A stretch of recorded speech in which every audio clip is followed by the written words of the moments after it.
Naniniwala ba kayo na ang malaking trosong ito ay kayang gawing malaking bupalo?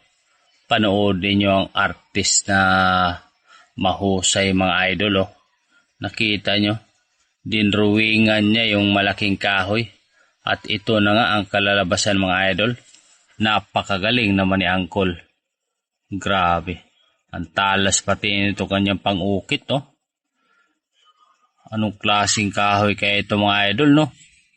Talagang napakalambot lang din para sa kanya. At ayun mga idol, pinakinis na. Napakagandang naging resulta at pininturahan pa ng ginto mga idol. Talaga, gintong bupalo ito kung tawagin. Ang galing, napakagandang pang-display nito mga idol, oh. Para na talagang totoong ginto. Napakaganda, mahal siguro ito pag binili mga idol, hindi basta-basta yan.